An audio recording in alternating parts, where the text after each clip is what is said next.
This is Professor Russell James coming to you from Texas Tech University. Welcome to today's lecture from Visual Plan Giving, an introduction to the law and taxation of charitable gift planning.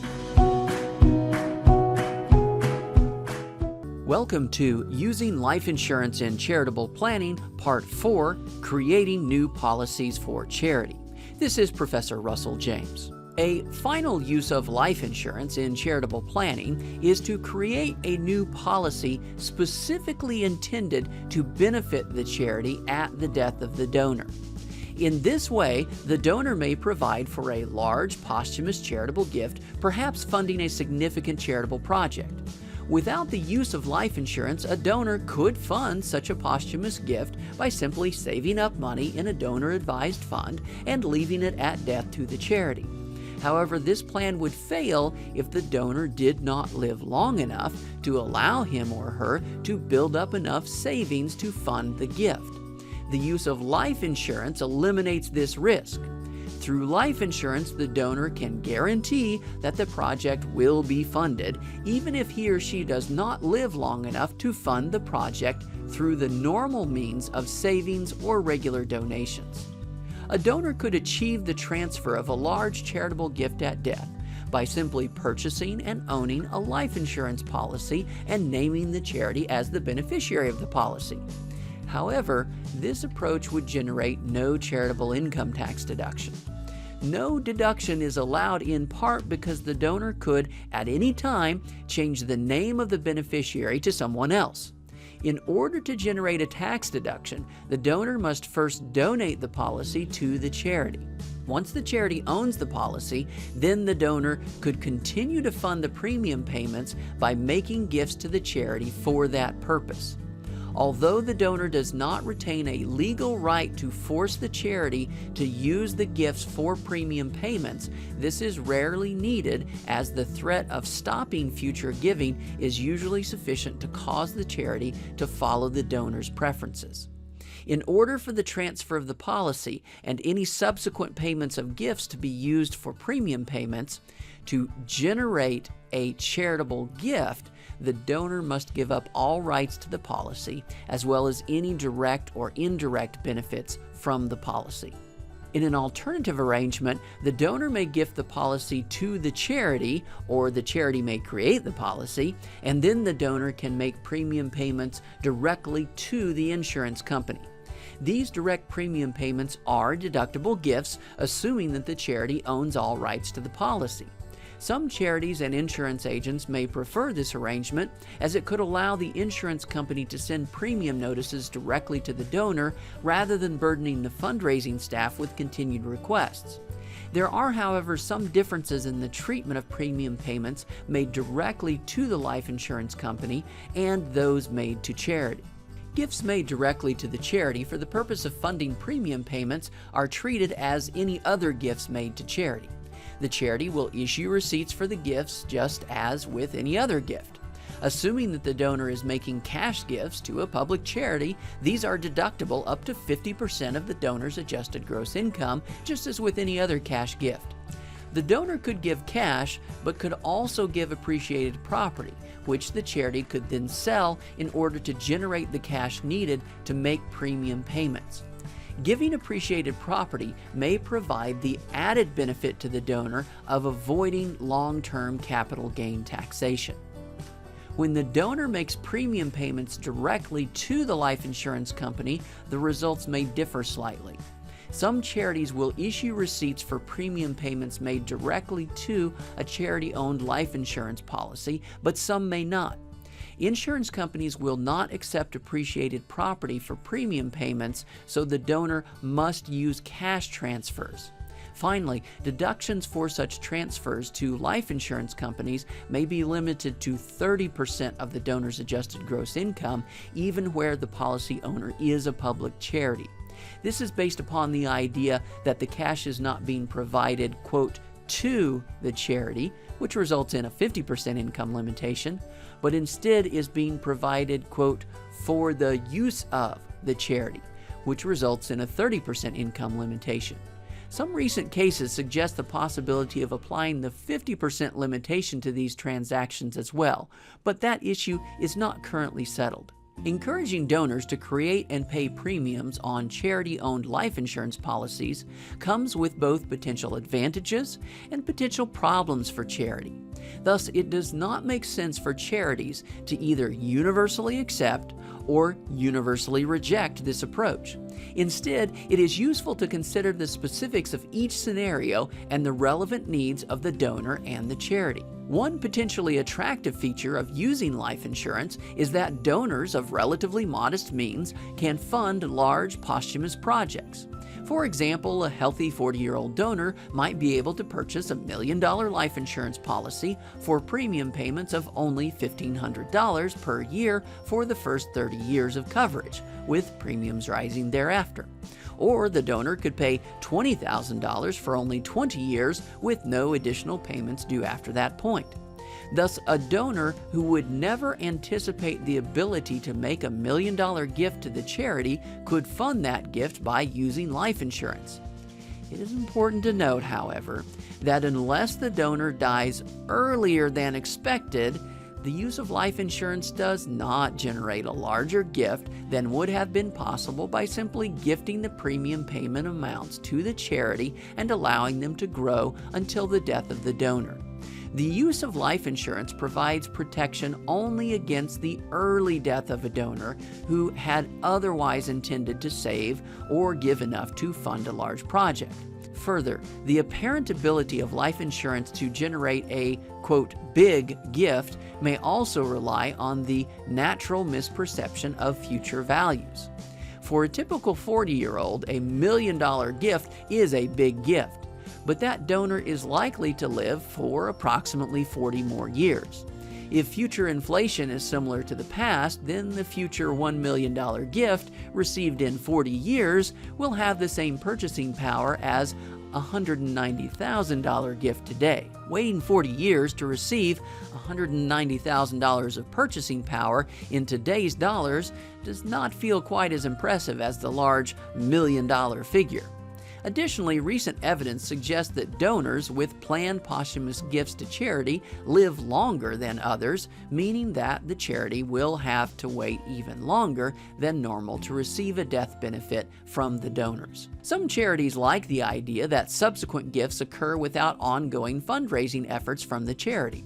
For example, where the donor is making premium payments directly to the insurance company, the bill may come directly from the insurance company and the donor may pay this as a matter of course along with other bills. Because the use of life insurance typically involves the employment of insurance agents, these transactions create a natural sales force interested in proposing these planned giving transactions to clients.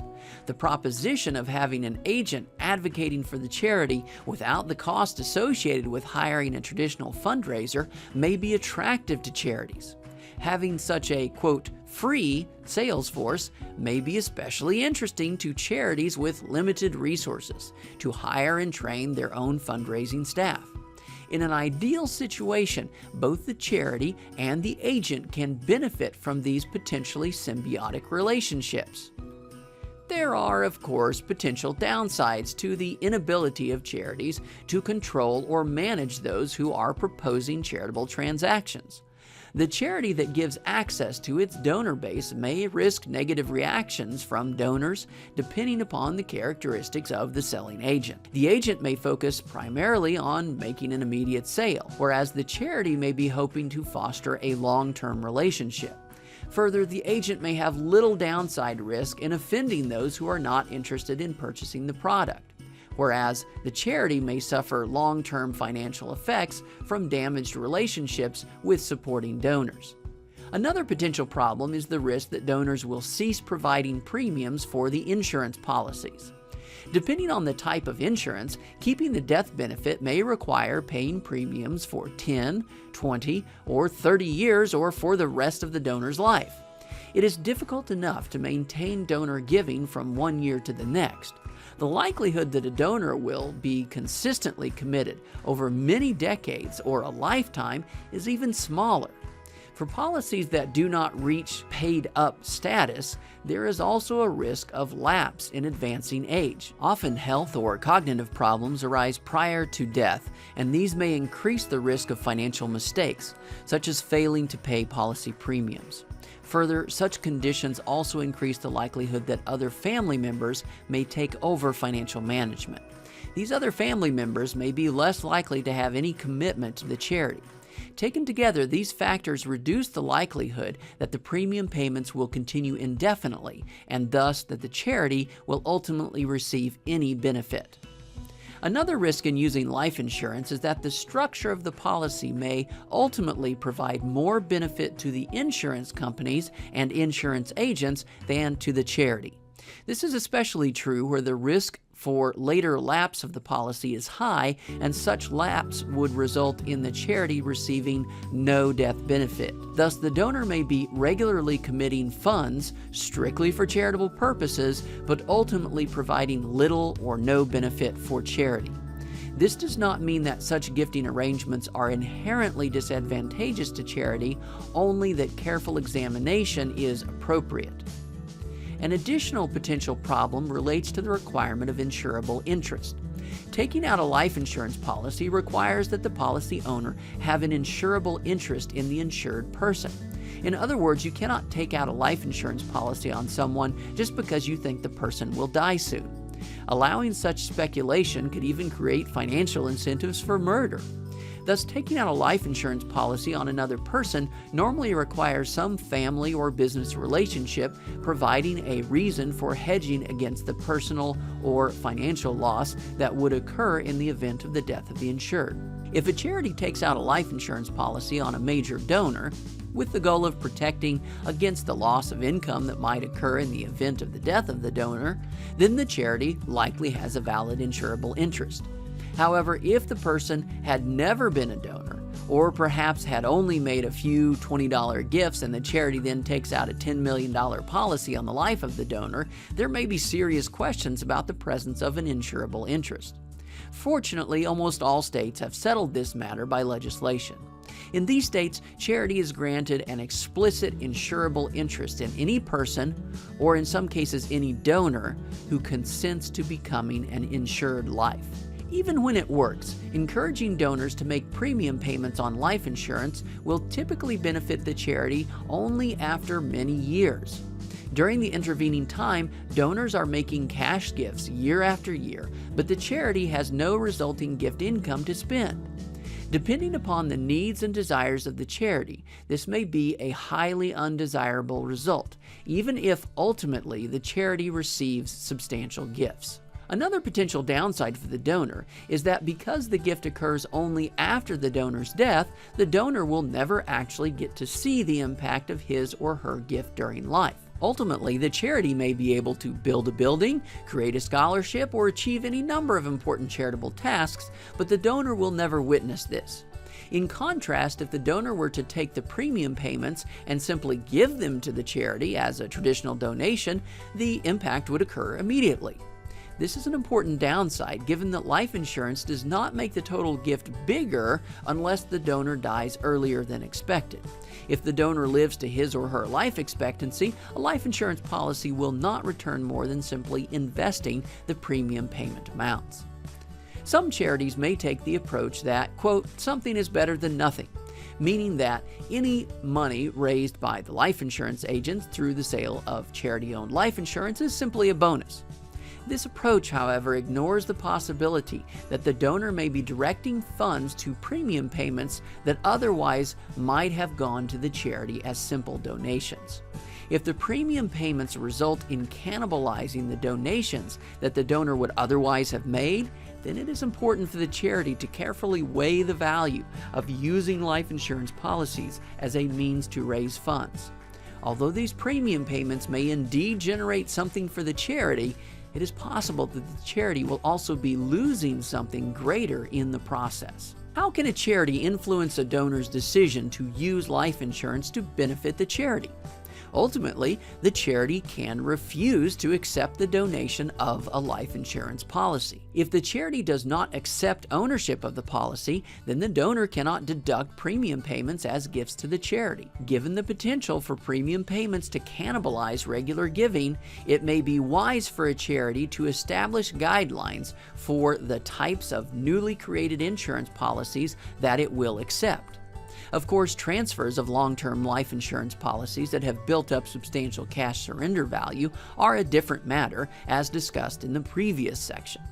These requirements can include accepting only policies that will reach paid-up status in a relatively short time. Paid-up status is the point at which no additional premium payments are necessary in order to keep the death benefit in force for the remainder of the insured's life, or up to, for example, age 100. This paid-up status may depend upon the projected returns of underlying assets and the stability of the issuing company. Thus, these companies should be highly rated, and the return projections should be reasonable to make sure that once a policy reaches paid-up status, the charity will ultimately receive the death benefit. Reaching paid-up status in a relatively short time, for example 10 years, is important for two reasons. First, it reduces the likelihood that the policy will lapse due to non-payment of premiums by the donor, resulting in no gift to the charity.